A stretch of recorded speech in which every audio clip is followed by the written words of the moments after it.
In the rugged heart of Central Asia, the very nature of warfare has been reshaped, written in the language of steel and gunpowder. From the windswept passes of the Hindu Kush to the dusty streets of its cities, the Afghan soldier has been a constant, but their tools of the trade have undergone a staggering transformation. This is the story of the evolution of Afghan military equipment, a dramatic shift from a Soviet-era legacy to a modern, Western-supplied arsenal. For decades, the Afghan military was a reflection of Soviet influence, its armories filled with rugged, reliable, and mass-produced hardware. The iconic AK-47 and its variants were the standard-issue rifle, complemented by the SVD Dragunov for sharpshooters and the ubiquitous RPG-7 for anti-armor roles. The ground rumbled with the sound of T-54, T-55, and T-62 tanks, supported by BMP infantry fighting vehicles and BTR armored personnel carriers. The skies were dominated by Mi-8 and Mi-17 transport helicopters. This was an army built for conventional warfare, its uniforms simple and its logistics often stretched to the breaking point. The subsequent Mujahideen era introduced a patchwork of captured and improvised gear, a testament to battlefield ingenuity. The post-2001 period marked a pivotal new chapter. The international community, led by the United States and NATO, embarked on one of the most ambitious military reconstruction projects in history.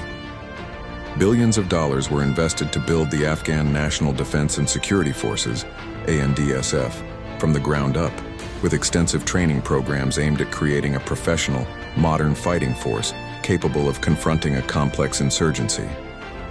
This monumental effort brought a complete overhaul of the Afghan arsenal.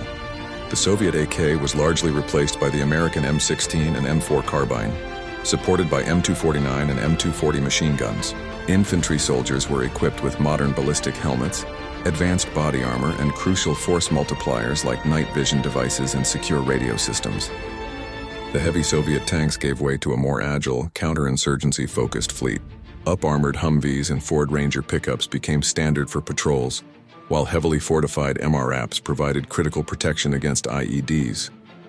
In the air, a new generation of assets took flight. A-29 Super Tucano light attack aircraft offered precision fire support, while American-made UH-60 Blackhawks and MD-530F Cayuse Warriors provided airlift and reconnaissance.